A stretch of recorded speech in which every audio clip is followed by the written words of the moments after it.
반갑습니다. 감사합니다. 오늘 4월 1일 영성 심리의 눈으로 읽는 창세기 강의 시작하는데요. 우리 성경 같이 읽고 하겠습니다. 창세기 1장 11절서부터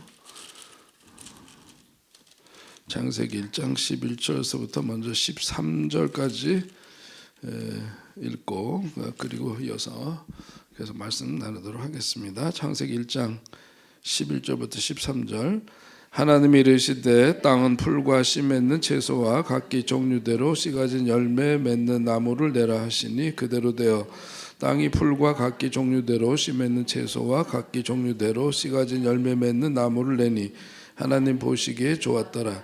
저녁이 되고 아침이 되니 셋째 날이니라. 아멘. 자, 오늘 말씀 지난주에 우리 함께 말씀 보시면서 창조의 영성에 대한 말씀 함께 좀 나눴습니다. 하나님이 세상을 창조하신 것을 기록된 성경 말씀으로 이렇게 우리들이 보면서 그 속에는 무엇보다도 하나님께서 어떤 그 피조물을 창조하실 때 그냥 한 게 아니라 굉장히 정성을 들이셨구나. 그리고 굉장히 체계적이고 어떤 질서가 있고 또 한편으로는 굉장히 조화롭게 그런 그 창조를 하신 피조 세계를 창조하신 그 모습을 우리 성경을 통해서 보면서 그러니까 하나님이 지으신 세계 속에서 무시되어야 하고 필요하지 않은 것은 없더라 그런 거잖아요. 그래서 밝음이 있으면 또 뭐가 있어요?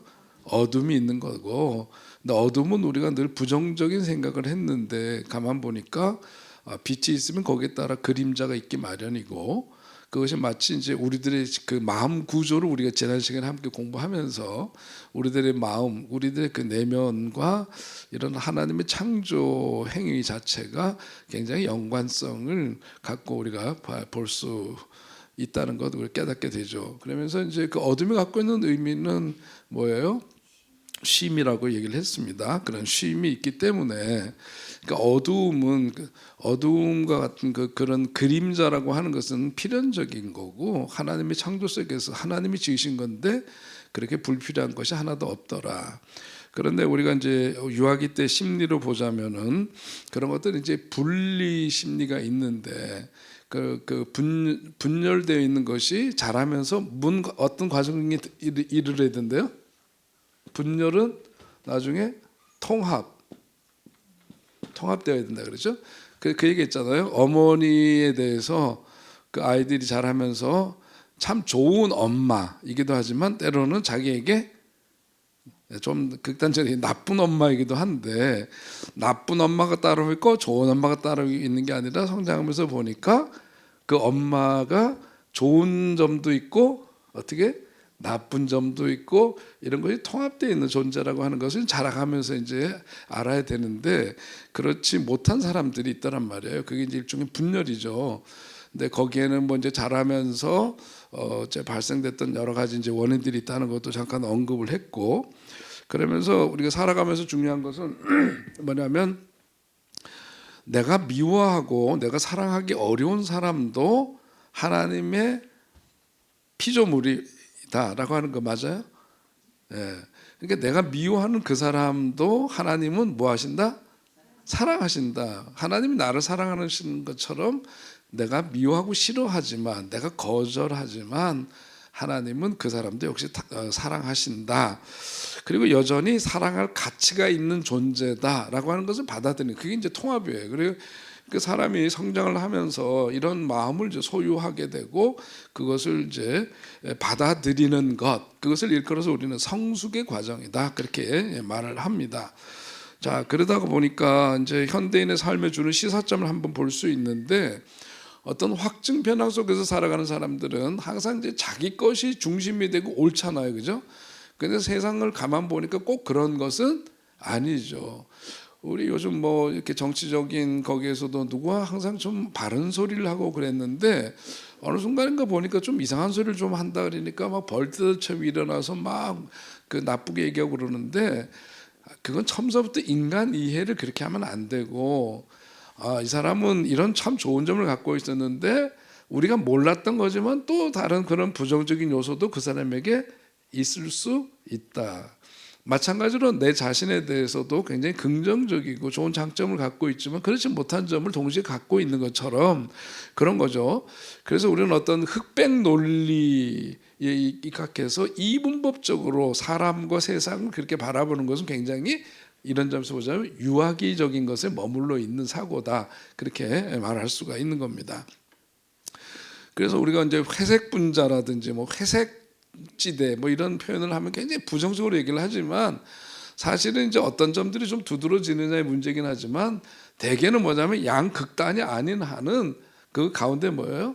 이런 원이 있으면은 이런 게 있는 거거든요. 그리고 이제 그런 어떤 그레이 존, 그래 일종의 중간 지대라고 할 수 있는 이제 그런 거, 뭔가 어떤 회색적인 게, 그러니까 이거를 항상 우리가 옳다 그르다 이런 식으로만 생각하면 안 되고 우리가 이것을 좀 더 통전적으로 이해를 하고 그리고 그것을 사람에게 대해서도 또 세상을 바라보는 데 있어서도 그럴 필요가 있다, 그거예요.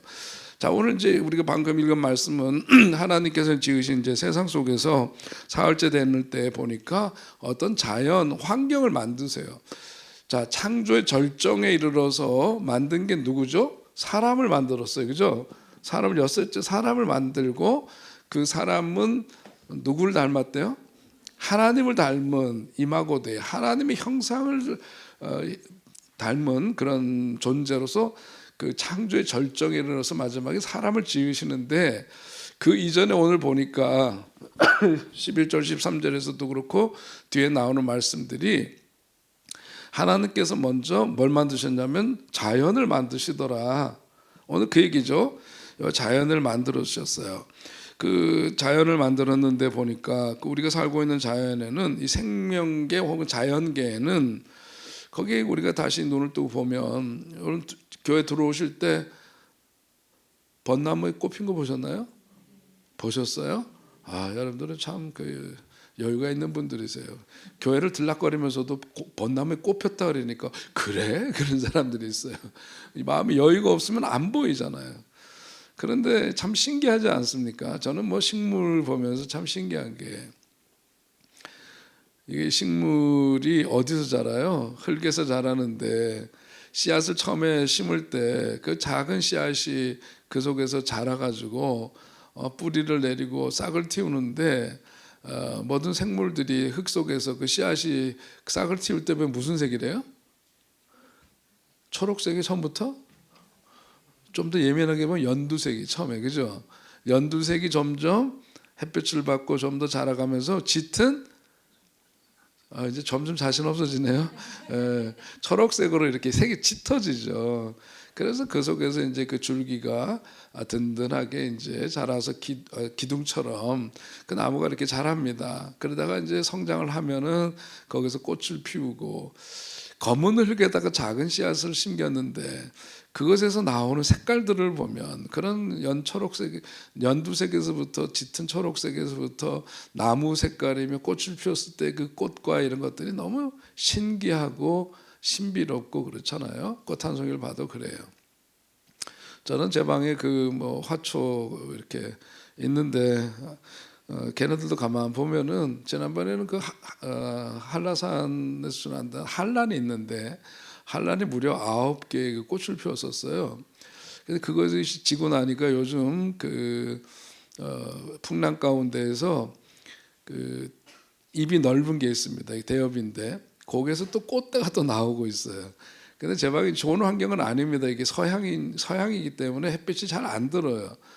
그러니까 햇빛을 직접 쏘이면은 별로 좋아하지 않는 식물이긴 해도 그래도 햇빛은 필요하거든요. 그리고 또 뭐가 필요하면 공기도 필요해요. 바람이 필요합니다. 그래서 겨울에도 한겨울에도 바람을 좀 이렇게 통할 수 있도록 창문을 열어놓는 게 사람보다도 뭐냐면 얘네들이 추워도 그 찬 공기를 좀 쏘여야 돼요. 근데 그런 과정을 거치면 때가 되면 꽃대에서 꽃이 피고 그러는 게 참 신기롭죠. 근데 무엇보다도 오늘 우리가 읽은 말씀 속에서 보자면 거기에 참 중요한 게 우리가 인간이 땅을 딛고 살아가잖아요. 땅을 딛고 살아가는데 이 대지가 참 중요합니다. 저도 그 은퇴를 한 이후에 조건이 어떨지는 모르겠어요. 뭐 가능할지 모르겠지만은 정말 할 수만 있다면 로망 중에 하나는 뭐냐면 흙이 있는 집에서 살고 마당 있는 집에서 살고 싶은 생각은 있어요. 마당에서 어렸을 때 우리 어머니는 채송화를 참 좋아하셔갖고 꽃밭에 그 앞줄에는 그 키 작은 채송화가 쫙 이래. 걔네들이 색이 얼마나 그 꽃을 피우면 짙은지 모릅니다. 거기에 이제 다양한 그 이제 화초들이 있잖아요. 나무도 있어야 되는데 소나무 한 그루쯤은 꼭 있어야 될 것 같고 개를 기르는데 제가 기르고 싶은 개가 또 있거든요. 집에서 마치 자기가 사람인지 착각하고 있는 걔네들 말고 개다운 개들 좀 있어요. 개도 기르고 싶고 그야말로 이렇게 좀 뭔가 흙을 이렇게 가까이 대하면서 살고 싶은 그런 게 있어요. 물론 이제 현대인들이 다 아파트에서 주로 살다 보니까 의도적으로 이렇게 서운웅도 그렇고 땅을 밟는 것을 많이 하는데 참 중요한 부분이라고 봅니다. 현대인들이 얻게 된 그 많은 질병들이 어디서 오냐면 흙에서부터 멀어지는 데서 온다고 얘기하잖아요. 그래서 요즘 보면은 어디 가면 신발 벗고 양말 벗고 맨발로 땅을 디디면 잔병이 없어진다고 또 이제 그렇게 하는 사람들도 있음을 보게 되는데 전혀 근거 없는 것은 아닌 것 같아요. 그리고 이제 우리 잡초를 보더라도 시골에 보면 잡초를 이렇게 이제 뽑아가지고 그거를 흙에다가 그냥 이렇게 마당에다가 이렇게 두면은요 잡초가 또 살아나요. 근데 어떻게 하죠? 아스팔트 길이나 콘크리트 거기 그 바닥에다가 잡초를 갖다 이렇게 널어놓으면은요 그냥 그대로 말라버리고 맙니다. 그러니까 이 흙이라는 게 어떤 일종의 생명의 기운이 있는 거죠. 그런 걸 봐도 우리가 알 수 있는데. 자, 그 속에서도 자라는 나무들을 보면 나무가 없이 우리가 어떻게 살아갑니까? 그리고 물이 없이 또 우리가 어떻게 살아가요, 그죠? 성경에도 보면 시편 90편 91편의 장수의 복을 축복하고 의인된 삶을 축복하는 내용 가운데 보면은 그 나이가 늙어도 결실하며 그래요. 늙어도 열매가 맺는 인생이 복된 인생이고 의인의 삶이다. 그리고 진액이 뭐 하대요? 풍족하고 그렇게 돼 있어요. 나이 들면 점점 몸이 말라갑니다. 살이 빠지면 좋겠는데 살보다 뭐가 먼저 빠져요? 물이 빠진다. 수분이 빠져요. 그래서 우리가 병원에 가면 몸이 아프면 뭐부터 꽂아요? 수액부터 꼽는 게 물 보충하는 거예요. 물 보충. 아주 쉽게 얘기하면 물 보충하는 거죠. 그러면서 나무를 통해서 좋은 공기가 정화가 되고 우리들에게 공급이 되고 거기서 또 생존에 가장 필요한 것이 물인데 이런 것들 속에서 조화롭게 살아가는 것이 원래 인간이 살아가는 모습이다. 콘크리트 덤에서 살면 저는 아파트 정말 사실 싫어요. 좀 편리하긴 할지 모르지만 저는 우리 그 서울만 하더라도 시간이 지나가서 이제 인구 감소에 대한 염려도 크지만은요 이 콘크리트 건물이 뭐 이렇게 그 수백 년 이렇게 가고 그런 게 아니에요. 저게 다 수명이 있는 겁니다. 그런데 사람 인구수는 줄고 이렇게 되다 보면 결국 뭐가 될까요? 이 콘크리트 더미 자체가 하나의 슬럼화되고 그러면서 이제 뭐 쥐들이 들끓고 완전히 이제 그 우리들이 상상하지 못했던 그런 세상이 올 수도 있다는 그런 생각을 가져요. 그러면서 우리가 생명 다하는 날까지 하나님이 지으신 피조의 세계 속에서 하나님께서 지은 세상을 잘 보존하는 일, 그 잘 가꾸고 돌보는 일, 그 뒤에 이제 또 우리 읽은 그 말씀 뒤에 또 나오면서 우리로 하여금 우리가 하나님이 지으신 세상을 잘 가꾸고 돌보라는 문화 명령을 하고 계신데 아무튼 우리 인간이라는 존재는 그런 환경 조건 속에서 그렇게 자연과 더불어 살아가는 존재로 우리를 지으셨다 하는 것을 성경은 분명히 보여줍니다. 그래서 우리가 그 영성가라든지 수도자들이 아주 오래전부터 제가 그 라틴어로 하는 것을 잊어버렸는데 영성가들에게 있어서 뭐냐면 걸으면 산다라는 말이 있어요. 걸으면 산다. 요즘은 그 건강을 위해서 그러잖아요. 걸으면 산다라고 하는 것이 눕지 않고 계속 걸을 수 있고 걷는 것이 습관화되면은 어려운 병도 이겨낼 수 있고 산다고 얘기하는데 영성가들에게 있어서는 뭐냐면 걸으면 된다라고 하는 의미는 뭐냐면 인간이 살아가면서 갖고 있는 여러 번뇌들이 있고 그렇죠. 근데 저도 마찬가지로 경험을 해봤는데 순례 여정에 나가잖아요. 순례길을 걷잖아요. 순례길을 걷는다라고 하는 것은 뭐예요? 흙을 딛고 걸어가는 거거든요. 그리고 그 속에는 뭐냐면 자연을 만나는 거거든요. 근데 이건 신기합니다. 이거는 그냥 한두 사람의 경험이 아니라 기독교 영성의 그 전통 속에서도 순례길을 걷는 것을 아주 권장하고 있는 것이, 저도 산티아고 그 순례길을 한 반 정도 걸었는데 380km인가 그렇게 걸으면서, 그때 이제 저도 고관절이 안 좋아서 이렇게 쩔뚝쩔뚝 걷고 축도를 못했어요. 오른팔이 안 올라가요. 아파가지고. 뭐 이쪽 귀도 뭐 청력도 상실돼 있고, 그래서 오른쪽이 다 이렇게 무너지는 경험을 저도 한 일이 있는데, 그 너무 이제 스트레스 받고 이제 목회 그만해야 되겠다는 생각이 막 꽉 들어 있는 그런 상황 속에서 걸었던 그 순례길이 어느덧 걷다 보니까 제가 그냥 멀쩡히 걷고 있는 거예요. 어느 순간에 멀쩡히 걷고 있어요. 팔을 드니까 팔이 들리더라고요. 아, 이래서 걷는 거구나. 걸으면서 그냥 걷습니까? 자연을 보죠. 언제 구름을, 언제 그 청명한 하늘을, 또 들에 핀 그 야생화, 그리고 그 언덕길 끝없이 쭉 이어져 가는 그런 그 끊이지 않는 그런 길들, 길 주변에 있는 소소한 것들, 자동차로 휙휙 다니면서 살면서는 절대로 볼 수 없었던 것들을 보는 거예요. 순례길을 걷다 보면 어쩔 수 없이 그 이제 짧은 거리지만 도심으로 이렇게 들어가기도 하고, 그 아스팔트 길을 이렇게 가로질러 가야 될 때도 더러더러 좀 있기는 해요. 못 걷습니다. 아스팔트 길이나 이런 길은요, 걸으면 일단 그 충격 자체가 몸에 전달이 돼서 오래 걷을 수가 없어요. 흙길은 달라요. 흙길은 다릅니다. 그리고 그 걸으면서 그것이 뭘 어떤 행위를 해서가 아니에요. 그냥 흙길을 걷는 거예요. 그런데 그 속에서 치유가 이루어지고 마음이 새로워지는 은혜를 그렇게 경험하게 되면서, 아, 인간이라는 존재 자체는 이렇게 하나님이 지으신 피조 속에서 함께 동화되고 어울리고 조화롭게 살아갈 때 원래 모습을 되찾을 수 있는 존재, 그게 바로 인간이구나 하는 것을 저도 깨달은 바가 있습니다. 그래서 하나님이 우리 인간을 창조하시기 전에 뭘 창조하셨냐면 환경을 창조하셔요. 자연을 창조하십니다. 땅과 식물군을 창조하시면서 거기에서 더불어 살아가도록 하나님이 그런 것을 먼저 만드신 이유가 거기 있는 거고, 그렇기 때문에 우리들이 몸이 아프거나 영혼의 병이 깊어갈 때 우리들이 해야 될 건 뭐냐면 걷는 거예요. 나무가 울창하고 그 숲길을 걷는 거죠.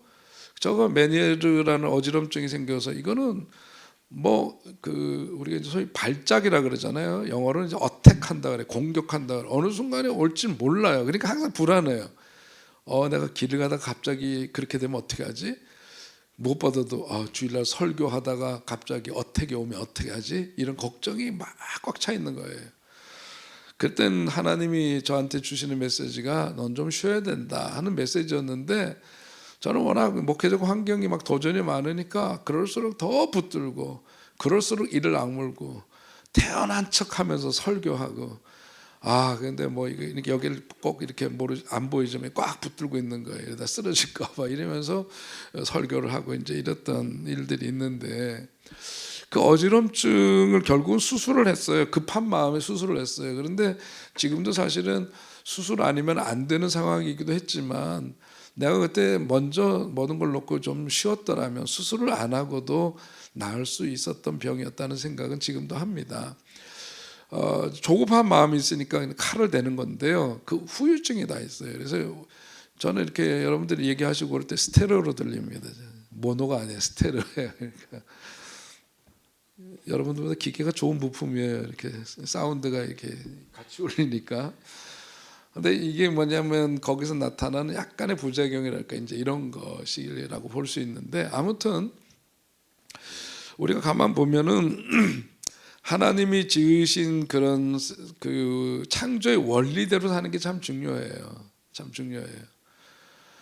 그러니까 우리가 뭔가 인위적으로 뚝딱뚝딱 해가지고 이렇게 해서 뭔가 해결하고 고쳐보려고 하지 말고요. 병도 그런 것 같아요. 매니아를 그렇게 해서 좀 나아진 다음에 관리를 잘 한 것도 있지만, 제가 우리 건축, 교회 건축하고 났을 때 또 왔었어요. 사실은 건축을 하고 난 후에 은행 빚이 참 크잖아요.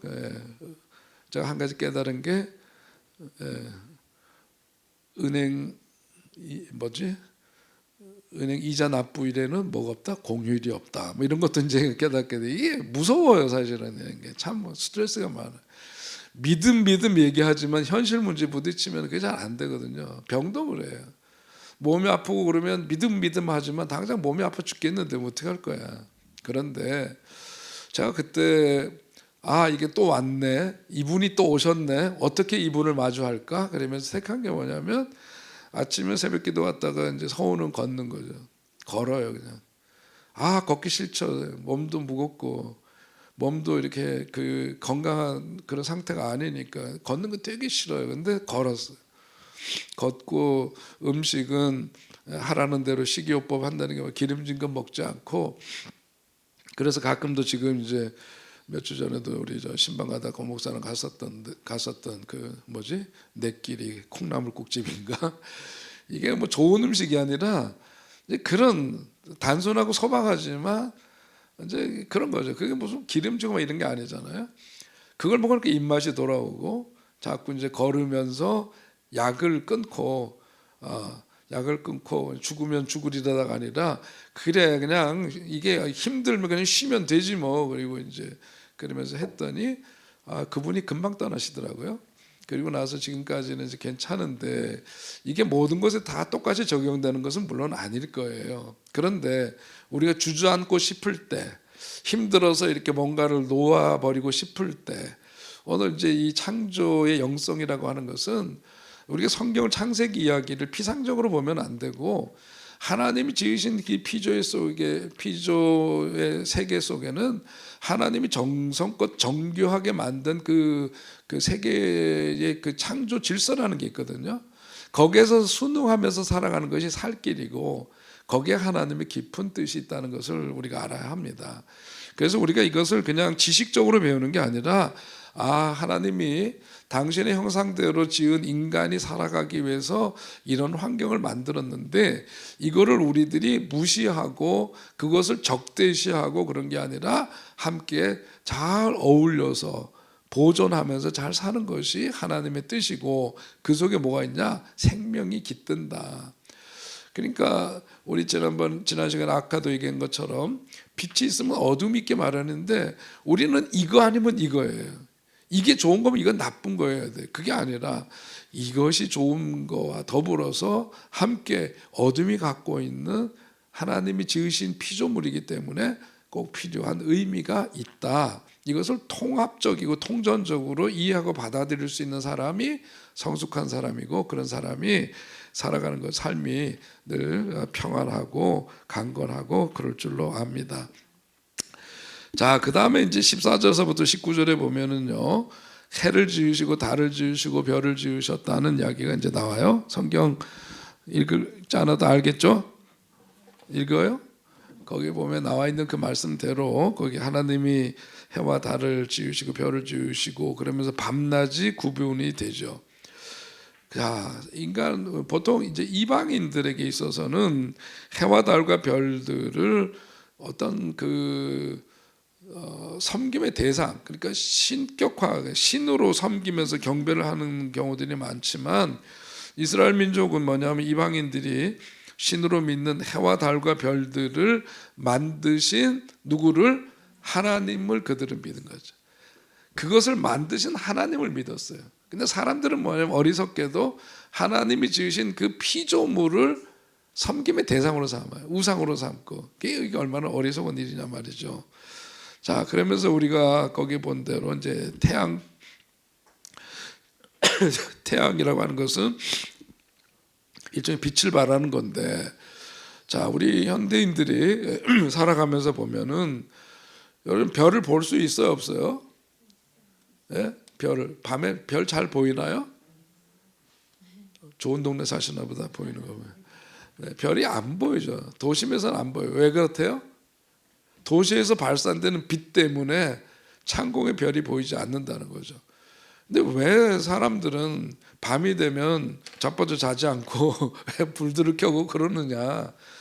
사람들은 이제 뭔가를 계속해서 생산을 해야 되고, 그런 것을 이제 따라 살다 보니까 밤을 지으셨을 때는 그 속에서 안식하고 쉬라고 했는데, 낮에도 그 빛 속에 살아가고 또 밤에도 인공 조명을 켜가지고 그 빛 아래서 살아가고 그렇습니다.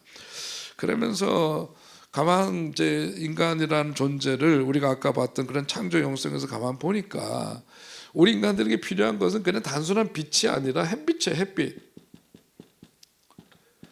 그냥 인공 조명에 의한 이런 빛이 아니고 하나님이 지으신 해를 통해서 우리에게 주시는 그 햇빛이 필요하다.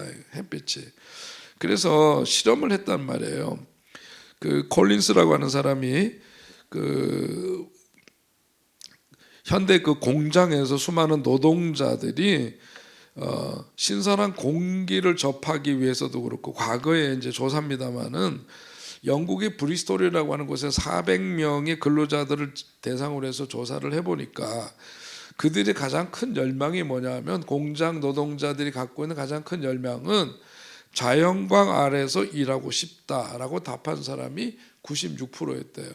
그 사람은 필연적으로 뭐냐면 햇빛을 받고 살아야 되고, 그것에 대해서 갖고 있는 그런 욕구가 있어요.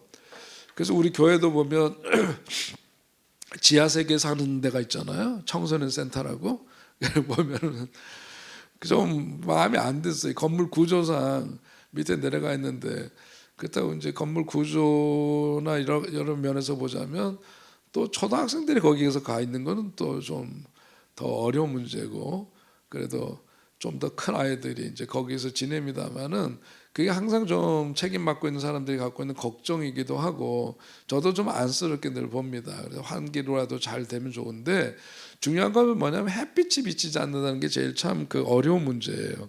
조직 심리학자인데 매닝이라고 하는 사람이 사무직 종사자들 2,500명을 대상으로 설문을 해보니까 그들이 갖고 있는 가장 큰 욕구 중에 하나가 뭐냐면은, 가급적이면 자기는 창가에서 일하고 싶다 그래. 창가에서 햇빛을 받고. 여러분 병원에 입원해 보신 분들은 아시지만, 병원에 가서 뭐 그 이제 다인실에 들어가면, 다인실 들어갈 때에 가장 바라는 게 뭐예요? 창가 쪽에 침대가 있는데 거기에 들어가고 싶은 것이 가장 큰 바람이죠. 그래서 거기 있던 분들이 퇴원하면은 어떻게든지 하려고 간호사 선생님 붙들고서는 나 저기로 좀 옮겨달라고 그렇게 부탁을 하는 게, 다 우리들한테는 그 햇빛이 햇빛을 쬐려고 하는 것이 인간의 본능이고, 그것이 우리들에게 꼭 필요한 것이기 때문에 그것이 창조의 섭리란 말이에요. 그래서 이제 그렇게 바라는 거죠. 햇빛이 잘 드는 집을 선호할 뿐만 아니라, 여러분 옛날 어른들이 뭐냐면 그 조상님들 잘 모시고 어디다 모셔요? 무덤을 어디다가? 양지 바른 곳에 묻는다는 말 있잖아. 양지 바른. 죽었는데 거기가 뭐 음지든 양지든 뭔 상관이 있겠어요. 그런데 사람들은 무덤조차도 양지 바른 곳을 선호하는 것을 볼 수 있습니다. 그게 다 뭐냐면 인간이 갖고 있는 이제 본능적인 건데, 그것이 하나님의 창조 섭리 속에서 지음받은 존재이기 때문에 그래요. 자, 이것에서 우리가 영성 심리의 눈으로 볼 때 하나님께서 해와 달과 별을 지으셨는데, 이 세 가지 창조물이 인간의 생명과 너무나 이제 밀접한 관계가 있고, 영성 심리의 눈으로 보자 보니까 해와 달과 이제 별이 갖고 있는 의미를 한번 생각해 보면, 자, 해라고 하는 것은 뭐냐?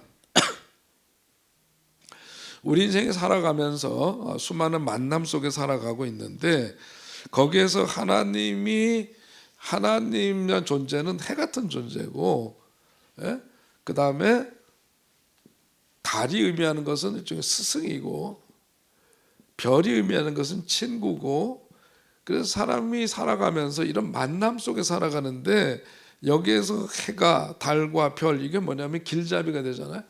여러분 우리가 이제 어디 사막에서 길을 잃었다 그러면은 계속 그냥 자기가 생각하고 짐작하는 대로 길을 걷지 않고, 길을 잃으면 어떻게 한다 그래요? 가던 길을 멈추죠. 멈춘 다음에 밤이 되면은 뭘 본대요? 북극성을 찾는다는 거잖아요. 북극성이 어디를 지향하고 있어? 어디 떠 있어요? 북쪽에 써 있으니까 그것을 갖고 방향을 잡는다는 거죠. 그런 길잡이가 된다.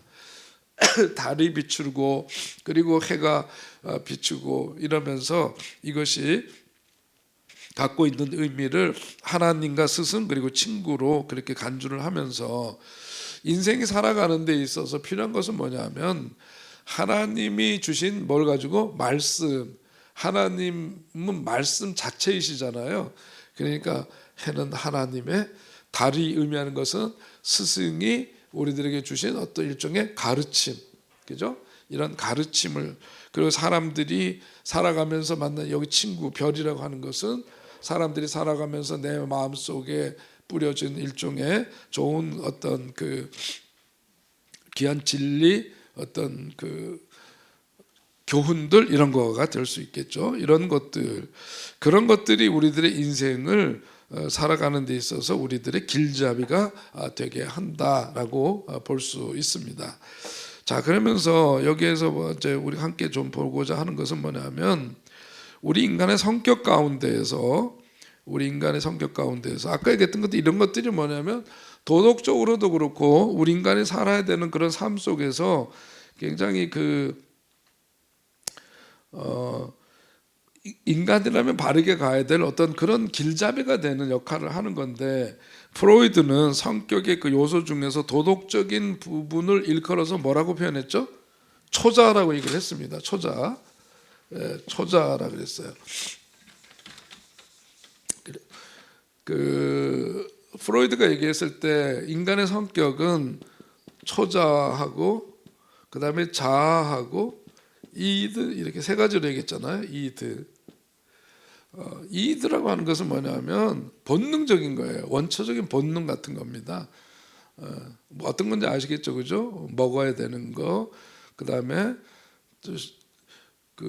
하여튼 그런 본능적인 것들, 그 다음에 자아라고 하는 것은 초자와 자아 사이에서 이런 것들을 조종하는 역할을 하는 것, 그리고 초자라고 하는 것은 뭐냐면 일종의 도덕군자 같은 거죠. 도덕이나 윤리 이런 걸 의미해요.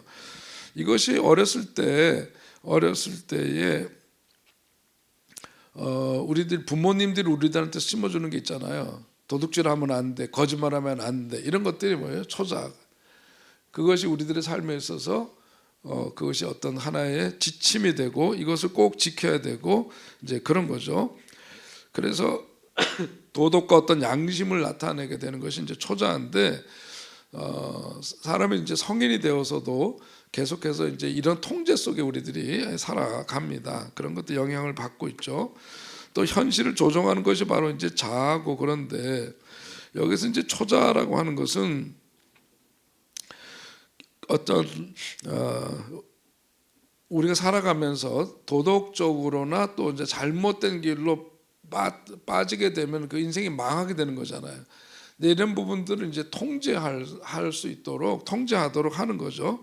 그것들을 조절하기도 하고 통제하는 그런 역할을 하는 것, 그것이 이제 초자가 하는 역할인데, 이것이 이제 우리들 속에서 어떻게 작동이 되느냐 하면 심리적인 어떤 보상을 하고 처벌을 하고요. 우리가 소위 말하는 당근과 뭐래?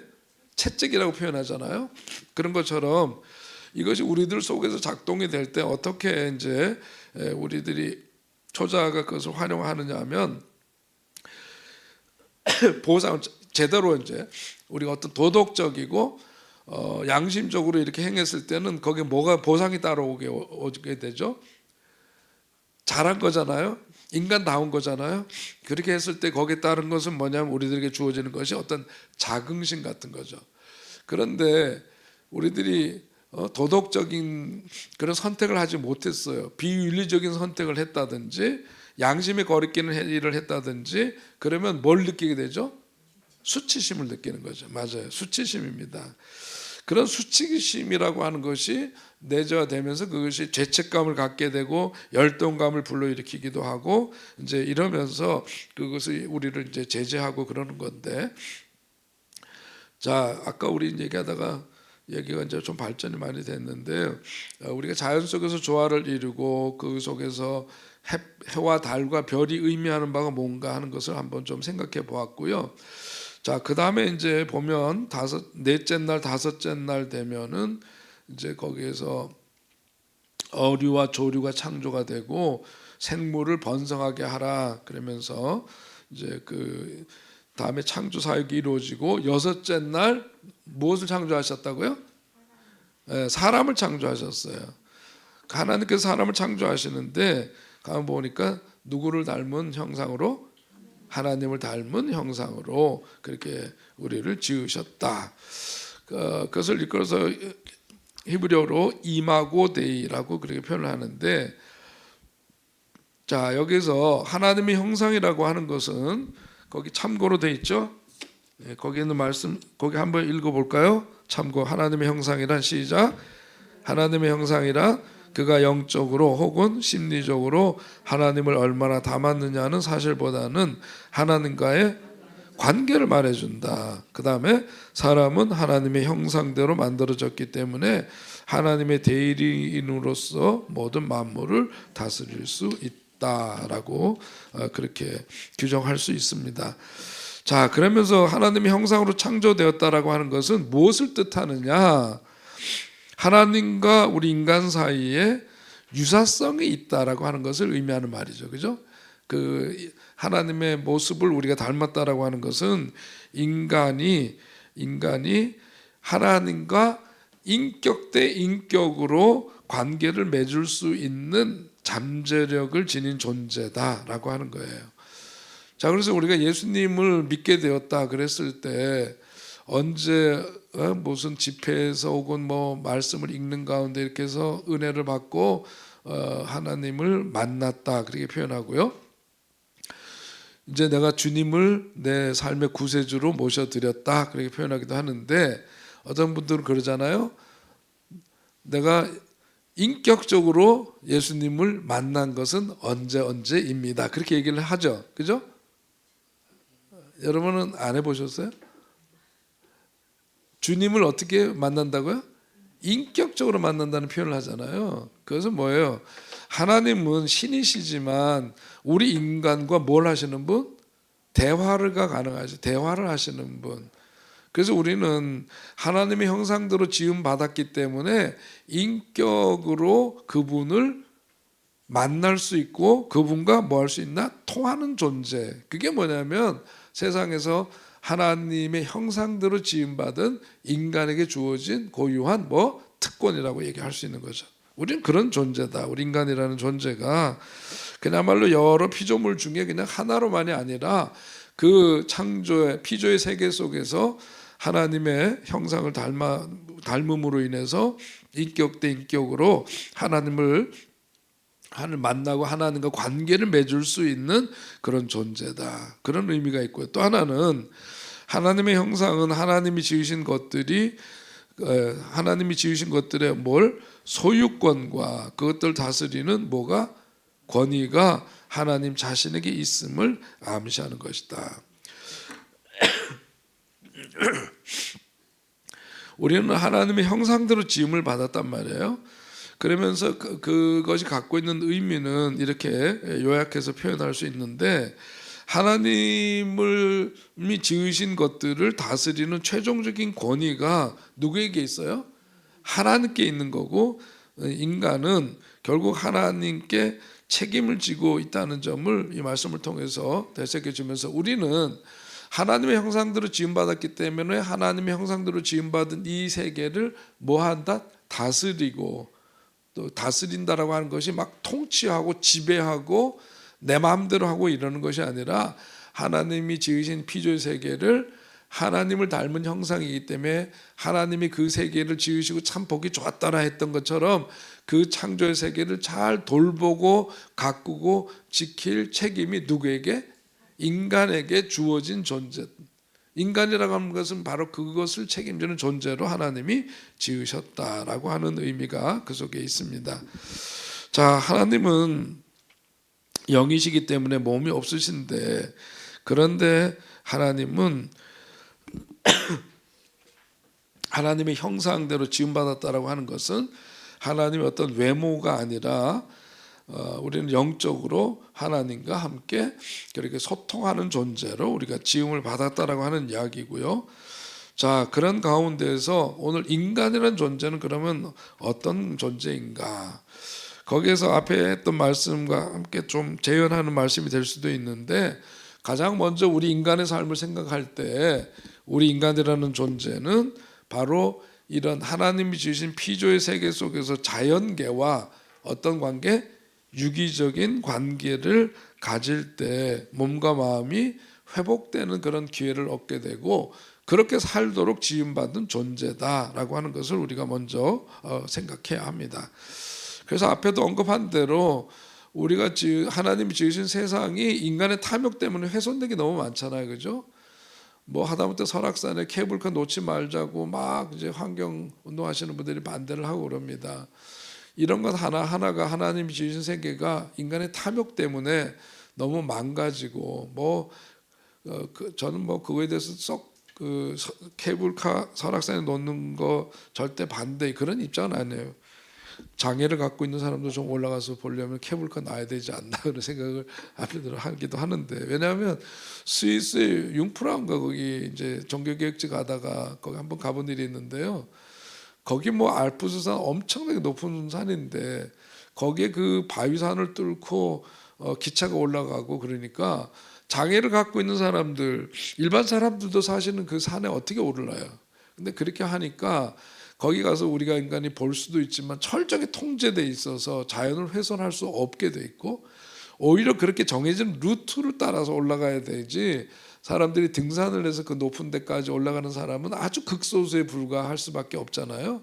그러니까 오히려 그 자연 환경을 잘 이렇게 보존하는 것을 보면서 꼭 너무 이렇게 엄격하고 극단적으로만 생각할 건 아니다 그런 생각을 좀 해보게 되는데, 아무튼 오늘 성경 말씀을 보면은요, 그런 점에서 우리는 자연과 함께 동화되고 조화되어서 살아가야 될 존재다라고 하는 거고, 그러면서 우리가 이제 여기서 하나의 심리적인 하나만 좀 얘기를 하면은,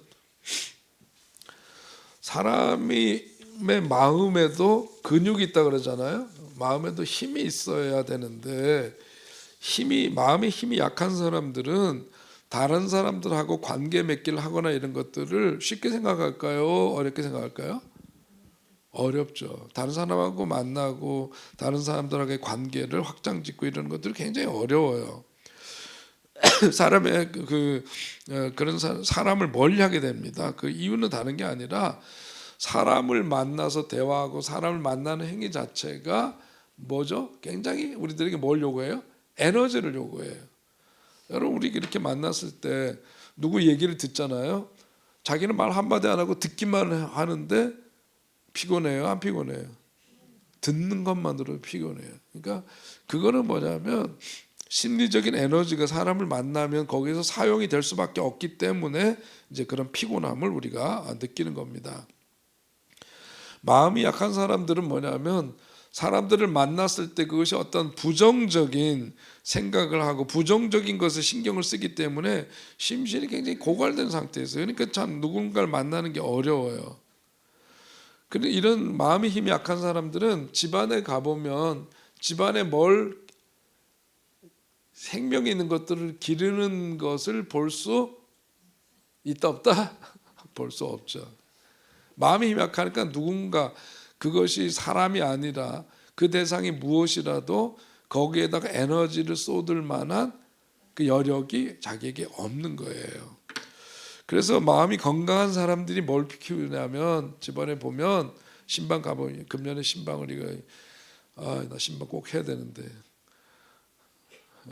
이제 같이 해야 되니까 이제 못 하고 있는데 가서 이제 호구 조사해야 되잖아요.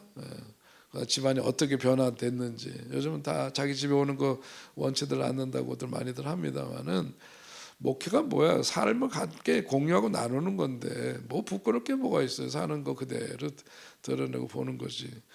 근데 가보면 마음이 힘들고 그러면은요, 집안에 화초가 없어요. 화초나 또 뭐 다른 거를 기르지를 못합니다. 거기까지 에너지를 쏟을 만한 여력이 없어서 그래요. 그래서 누가 뭐 꽃도 키우고 개도 키우고 그런 경우에는 에너지 그만큼 있다는 거고, 아이도 어저께 그 어린이집 운영위원 하다 보니까 운영위원들 자녀들이 몇 명이니까 전부 다 하나같이 한 명. 둘 키울 뭐가 없어요? 에너지가 없어요. 여력이 없어요. 그러니까 아이들도 그렇게 많이 못 키웁니다. 근데 아이들도 많이 키우고 낳고 집에 보면 개도 있고 고양이도 있고 예를 들면 꽃도 이기는 건 뭐 에너지가 많아. 이런 사람들은 다른 사람들하고 잘 지낼까요? 어떨까요? 교제 폭이 넓어요. 네트워크가 많아요. 넓어요. 그런 사람들 즐겁게 살죠. 심리적인 네트워크를 넓히는 건데 그게 바로 자신이 신경을 쓰는 대상이 자신의 에너지를 고갈시키지 않는다는 것을 아니까 그게 이제 가능한 겁니다. 그렇기 때문에 힘이 약한 사람들, 마음의 힘이 약한 사람들을 다시금 좀 힘을 갖게 하는 방법은 뭘까요? 계속 아무것도 안 돌보게 하는 게 아니라 거꾸로 그것을 하게 하는 거죠. 역설적입니다만은 오히려 그것들을 하게 하는 거예요. 그런데 처음서부터 너무 부담스러운 걸 하면 안 돼. 부담 가장 적게 주는 게 뭘까요? 네? 무생물과 생물 중에 어떤 걸까요? 네? 대답 좀 해주세요. 생물은 생명체니까 아무래도 에너지가 더 많이 쓰이죠. 무생물은 덜 쓰이죠. 무생물 중에 뭐가 있을까요? 뭘 할 수 있을까요? 무생물 중에 돌, 수석. 저도 옛날에 돌 좀 있었거든요. 다투고 왔지만은 돌은 말이 있어 없어요? 말이 없어요. 얘는 여기다가 마음을 쏟잖아요. 이거 자체가 에너지가 생겨요. 에너지가 생긴다. 요거보다 조금 발전한 게 뭘까요? 생물은 생물인데 말이 좀 생각해 보세요. 네? 맞아요. 식물은 하면 해야 안 해요? 안 해요. 그런데 얘네들은 자기가 정성을 기울이면 거기에 대해서 반드시 보상을 해줘요. 네. 때가 되면 뭘 피우고? 꽃을 피우고요. 향기를 나는 꽃을 피우고 잘 자라면서 뭘 기쁨을 주고 에너지를 거꾸로 줘요. 근데 뭐냐면 이 정성을 들여야 되거든요. 사무실에 꽃 아무나 피우는 게 아닙니다. 그게 그냥 때가 되면 쟤네들이 저절로 피는 게 아니에요. 그게 추위도 겪어야 되고 바람도 통해야 되고 햇빛도 적절히 통해야 되고 물도 적절히 줘야 되고 이런 게 다 돼야만 얘네들 조금 마음의 힘이 이거보다는 이게 더 많이 쓰이죠. 그럼 좀 더 회복이 많이 된 거라고 볼 수 있겠죠. 그래서 어떤 집안에 어려운 일을 겪은 분들이 뭘 마주하냐면 뒤에 또 나와요. 뭐 흙을 댄다. 흙을 통해서 뭘 해? 작물을 키우고 그러죠. 이게 뭐냐면 굉장히 그 치유의 과정이에요. 회복의 과정이에요. 여기다가 에너지를 쏘는 굉장히 중요합니다. 식물보다 그 다음 단계가 뭘까요? 동물이에요. 동물도 어떤 게 있죠. 개, 고양이 뭐 이것도 있지만 얘네들보다 또 얘네들은 교감되잖아. 이거는 엄청 에너지가 있어야 돼요. 개만 하더라도 엄청 에너지 있어야 돼요. 고양이도 그렇고. 얘들은 완전히 그냥 여우가 되잖아요. 여우가. 우리 집 그 녀석 산책 바쁘고 몸이 아파서 산책 안 시키면은요 반드시 흔적을 남깁니다. 기저귀 아닌 데다가 기저귀 깔아놓지 않은 데다가 가서 딱 해가지고선 이렇게 나 지금 산책 안 나갔거든. 이게 보여요. 어필을 항의하는 거죠. 항의하는. 그러니까 이건 굉장히 에너지를 많이 써야 돼요. 근데 요거보다 이제 같은 동물이라도 에너지가 덜 쓰이고 이런 것들이 있겠죠. 이런 거예요. 이런 거가 바로 그런 돌봐야 될 대상을 통해 가지고 그 어떻게 됐냐면 내적인 힘이 생겨요. 내적인 힘이 생기고 나중에 이제 자신감이 붙으면 그 다음에 어떻게 될까요? 자기 집으로 사람을 초대하는 은혜로운 역사가 있게 되는 겁니다. 이게 사람 초대하는 게 아무나 되는 게 아니에요. 신방 간다 그러면 교회 떠나겠다는 사람이 바로 그런 거예요. 왜냐면 이거 도저히 안 되는 거예요. 자기 걸 보여줄 수가 없는 거죠. 마음에 힘이 있어야 이게 되는 거고, 예? 그리고 어떤 서로에 대한 신뢰, 예, 믿음 이런 게 있어야 이게 가능한 거거든요. 자, 이런 것들을 우리가 보면서 자, 그런 가운데서 사람이라는 존재는 사람이라고 하는 존재는 하나님의 형상대로 지음을 받았는데 그래서 우리가 우리 자신을 대할 때 누구를 닮은 존재니까 하나님을 닮은 존재니까 함부로 대하면 된다 안 된다? 안 된다. 이거부터가 출발이에요. 우리가 신앙을 갖게 되면서 하나님의 형상대로 우리 인간이 지음을 받았는데 나라는 존재도 내가 어떻게 나를 평가하더라도 나라는 존재는 누구를 닮았대? 하나님을 닮았다라고 하는 것은 그만큼 존귀한 존재다라고 하는 전제가 우리들 속에 있어야 되는 거죠. 그러니까 신앙생활이라고 하는 거는 결국은 뭐냐면 하나님 나를 처음 지으셨을 때의 그 마음을 나도 회복하고 갖는 거고 그런 모습을 내가 되찾는 거죠. 그래서 지난 설교를 가끔 하니까 잊어버리네. 탕자 이야기할 때 영어 성경 뭐냐면 He went to his father. 그의 아버지에게로 돌아갔다. 그렇게 영어 성경은 돼 있어요. 우리 말에도 그런 아버지에게로 돌아왔다 이렇게 돼 있는데 그거를 뭐라고 그랬죠?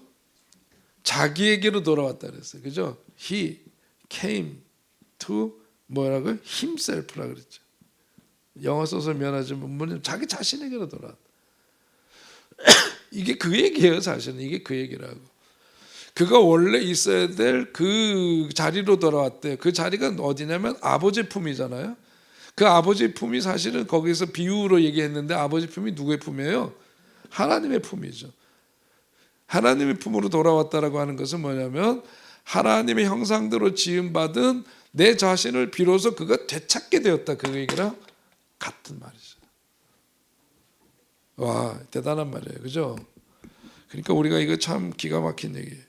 그래서 신앙생활이라고 하는 것은 우리가 기도를 하는 이유가 뭡니까? 내 마음의 소원을 하나님 앞에 아뢰줘서 하나님 내가 바라고 원하는 거를 빨리 들어주시고 해결해 주시고 채워주시고 통과시켜 주시고 이거가 기도가 아니라 그것도 물론 기도지만 기도를 통해서 우리들이 궁극적으로 뭐냐면 기도를 통해서 잃어버렸던 나를 되찾는 거예요. 그게 지난 시간에 얘기했던 마음의 구조 속에서 이거 뭐 다 이해 못해도 됩니다만은 우리 마음 구조를 이렇게 보자면은 우리 마음 구조 가장 깊은데 뭐가 있다 그랬어요? 셀프라 그랬어요. 나 자기 겉에 이고 그저 자아 말고 그 속에 여기로 들어가는데 이 원형적인 거 그게 바로 이제 하나님의 자리죠. 하나님의 자리. 우리 자신에게로 돌아가는 거가 결국은 하나님 품으로 돌아가는 거고 하나님 계신 곳으로 가는 거예요. 그러면서 그렇게 기도 안에서 우리 신앙생활이라고 하는 것이 잃어버린 나를 찾고 상처 입은 나를 치유하고 하나님의 형상으로서의 나를 찾아가는 것 그게 신앙생활이다. 그러니까 우리가 신앙생활하면서 찬송가 가사 그거 좀 고쳐야 돼. 찬송가 벌레 같은 이런 그거 있죠. 벌레 같은 나라고 표현하는 거는 사실은 내가 그만큼 연약하고 못나고 죄 많고 이런 존재다라고 하는 것을 은유적으로 표현하는 것이지만 하나님이 지으신 우리 인간이라는 존재는 벌레만도 못한 존재 절대로 아니에요. 그건 잘못된 표현이에요, 사실은. 자, 그래서 사람이라고 하는 존재는 이렇게 하나님을 찾아가고 그래서 하나님의 형상대로 지음받은 원래의 모습을 회복하는 데 있는 거다. 그러니까 우리 인간이라는 존재가 하나님의 형상대로 지음받았다라고 했을 때 그 의미를 심리학자들이 어떻게 표현했는가 그게 이제 여러분한테 나눠드린 자죠. 끝에 있죠? 네.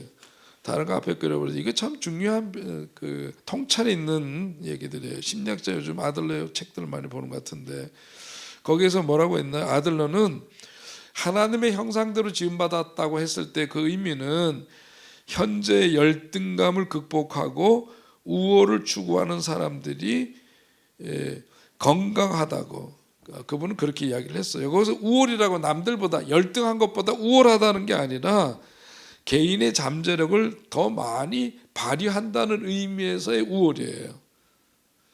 자기의 열등감을 극복하고 하나님이 내게 주신 어떤 그 포텐셜, 잠재력이 있는데 그것을 더 많이 발휘하는 것을 추구하는 그런 삶, 그게 바로 하나님의 형상대로 지음받은 인간이라고 하는 말이 갖고 있는 의미다. 아들러라고 하는 심리학자는 그렇게 얘기를 했어요. 그러니까 사람에 따라 다 다른데 낮은 곳에서 높은 곳으로 오르려고 한다든지 부정적인 것에서 긍정적인 것으로 전환을 하려고 하는 사람들이라든지 삶의 어떤 성장 모형을 가진 그런 사람들이 바로 뭐냐? 하나님의 형상이라고 하는 거예요. 아들러는 그렇게 표현을 했어요. 메슬로우라고 하는 우리 인간의 그 욕망의 5단계 얘기했잖아요, 그죠? 처음에 육체적인 어떤 욕망에서부터 나중에 정서적인 욕망으로 영적인 욕망으로 그렇게 이제 인간의 욕구 자체를 표현했던 메슬로우라고 하는 사람은 뭐라고 하나님의 형상을 그렇게 표현을 했냐면 거기 읽어볼까요? 시작. 자아실현한 사람, 현실을 정확하게 자각하는 사람, 불확실한 것을 감당할 수 있는 사람, 있는 그대로의 자기 수용이 가능한 사람, 타인의 능력을 인정하는 사람, 사고 행동이 자발적인 사람, 유머 감각이 풍부하고 여유로움이 있는 사람, 이런 사람을 이끌어서 하나님의 형상대로 지음받은 인간의 모습이라고 메슬로우는 그렇게 정의를 내렸어요. 참 좋은 표현이죠, 그죠? 예, 하나님의 형상을 하나님 형상대로 지음받아 굉장히 추상적일 수 있어요. 하나님 보이지도 않는데 하나님은 성경 66권에서 계시된 하나님인데 그것을 어떻게 이렇게 함축해서 표현할 수 있을까? 더군다나 그것을 하나님의 그런 이미지, 형상으로 지음받았다고 했을 때 그게 뭐냐? 메슬로우는 바로 이렇게 표현하면서 이런 사람이 이런 모습, 이런 게 바로 하나님의 형상대로 지음받은 인간에게서 나타나는 모습이라고 그렇게 규정을 했습니다. 존 포일이라고 하는 분은 신부인데요. 그 신부는 뭐라고 표현했느냐면 하나님의 형상대로 지음받은 인간은 자기 자신과 뭐가 되는 사람? 이해가 되는 사람, 이해가 되는 사람. 자신에 대해서 너무 심각하지 않은 사람, 자기 약점이나 단점에 대해서 뭐 하는 사람? 웃을 수 있는 사람. 이게 하나님의 형상대로 지음받았다. 여러분, 그러니까 우리가 처음부터 초자 아까 얘기했잖아요. 이런 관점에서 뭘 잘못하고 그러면은 막 수치심에서 죄책감에서 막 허덕이 이런 존재로 지음받은 게 아니에요. 원래 우리가 그런 존재가 아니라는 거죠. 그리고 너무 심각하지 말래요, 여러분. 너무 진지 모드로만 살 게 아니에요. 자, 별명이 서진지 아닙니까? 그래서 이렇게 썰렁한 얘기를 주저없이 할 수 있는 거니까. 자기 자신과 이해가 돼야 돼. 이해가 되려면 어떻게 될까요? 자기 자신과 뭘 해야 돼요? 대화하고 소통이 가능해야 되죠. 그래서 제가 그런 얘기 여러 번 드렸잖아요. 우리들 속에 누가 있대? 어린이가 있다. 그 어린아이하고 자기가 뭘 해야 된대? 대화해야 된다. 대화돼. 이야기를 나눠야 돼. 자, 프로이드는 또 어떻게 표현했느냐 하면 끝으로 봐요. 프로이드는 어떤 사람? 잘 놀고 잘 살아가는 사람, 자신의 삶에 만족하는 사람, 자아가 강한 사람, 자기 통제와 결정감이 건강한 사람, 현실 원리와 쾌락 원리 사이에 긴장을 잘 통합할 수 있는 사람. 이렇게 프로이드는 하나님의 형상대로 지음받은 인간이란 이런 모습이다, 이렇게 정의를 해요. 여기서 지금 예시하고 있는 것들이 하나하나가 참 귀한 말씀이라고 봐요. 이런 것들을 자꾸 학습하고 그럴 때 우리 자신을 좀 새로운 눈으로 볼 수 있을 거예요. 그렇지 않으면 많은 경우에 우리가 세상에서 듣고 길들여지고 세상이 갖고 있는 기준으로 인해서 내 자신을 재단할 때가 너무 많거든요. 그런데 우리는 뭐냐? 오늘 창조의 영성을 공부하면서 보니까 하나님의 형상대로 지음받은 그런 거룩한 존재다. 그럼 그게 도대체 구체적으로 뭐냐? 오늘 심리학자들이 얘기했던 이런 표현들 속에서 보는 것처럼 이런 거구나. 이건 다시 말해서 뭐죠? 내 속에서 회복되어야 할 과제이기도 한 거죠. 그죠? 내가 내 자신에 대해서 너무 무심해. 안 되는 거예요. 이걸로 보면 하나님의 형상대로 지음받은 사람은 그렇게 하면 안 되는 거예요. 내가 내 자신에 대해서 내 이야기를 내가 먼저 들어줄 줄 알아야 되겠죠. 그래야 이해가 될 테니까. 그리고 그 마음속에 있는 그 이야기를 경청해주고 그 마음을 함께 나눌 수 있어야 되겠죠. 삶 속에서 정말 그 답답하게 그렇게 살아가는 게 아니라 잘 놀아야 돼요. 다른 사람들 사랑하는 거 쉽게 사랑할 수 있어야 돼요. 이런 겁니다. 여기 있는 표현 하나하나가 너무 참 귀한 것 같아요. 오늘 끝으로 여기 있는 그런 표현들 좀 마음속에 이렇게 한번 좀 그려보시면서 내가 누구냐? 하나님의 형상대로 지음받은 그런 존재다. 앞에서 하나님이 지으신 그 피조의 세계 속에서 그것을 잘 다스리고 가꾸고 보존하면서 그런 하나님의 모습을 내 속에서 회복하고 또 하나님이 지으신 그 몰래 모습을 내 속에서 회복하면서 어떻게 해요? 그 삶을 저는 이 표현 참 좋아하는데 삶을 향유하는 것이다 그렇게 말씀드리고 싶어요. 여러분 아무쪼록 그런 은혜 속에 사시기 바랍니다. 고난주간인데요. 예수님 지신 십자가의 은혜도 그거 아닙니까? 우리들이 살면서 이러면 이럴 수밖에 없고 이런 게 너무 많아요. 그런데 예수님께서 그 질고를 다 대신하셨대요. 그러니까 너희들은 이제 그 은혜를 힘입었으니 어떻게 살아야 돼? 오늘 여기 나와 있는 말씀대로 하나님의 그 형상을 회복한 모습으로 그렇게 자유하게 살아라. 해방감을 갖고 살아라. 기쁨을 갖고 살아라. 은혜를 누리며 살아라. 그러면서 우리를 그 삶으로 초대하는 거죠. 예수님의 죽으심은 그런 점에서 우리에게는 한없는 은혜가 아닐 수가 없는 겁니다. 자, 오늘 말씀 마치려고 해요. 이 껄끄러운 목소리 들어주셔서 감사하고 오늘 말씀 그저 지나가는 말씀이 아니라 마음속에 좀 새기면서 우리도 이런 모습을 회복하고 멋지게 살아가는 그런 여러분 되시기를 주의 이름으로 축원드립니다. 네, 기도하겠습니다. 존귀하신 하나님 은혜와 사랑을 감사합니다. 오늘도 주님께서 지극히 사랑하시는 믿음의 식구들 함께 모여서 또 하나님 말씀 청종하게 하시되 특별히 하나님이 지으신 피조의 세계 속에 살아가면서 우리 인간은 그 창조의 절정에 이르러 당신의 형상대로 우리를 지으셨다 하셨는데 하나님 내게 정말 주어진 이 생명 다하는 날까지 우리 자신을 어떤 시각으로 바라봐야 될지를 깨우쳐 주시고 또 우리가 어떤 자긍심을 갖고 살아가야 될 존재인지를 하나님 우리에게 다시 깨우쳐 주시오니 하나님이 지으신 세상 속에서 주님이 지으신 세상 아름답게 가꾸어 가면서 하나님의 형상대로 지음받은 사람답게 멋진 인생, 평화로운 인생, 행복한 인생, 복된 인생 살아가는 우리들 되게 하여 주옵소서. 오늘도 함께 해주신 주님 감사합니다. 늘 우리가 주님과 동행하는 삶의 그 기쁨 속에 살게 해주시고 주님의 힘주심과 함께 하심 속에 오늘도 가장 행복한 날로 살아가는 우리들 되게 하여 주옵소서. 예수님의 이름으로 기도합나이다. 아멘. 수고하셨어요. 감사합니다. 네.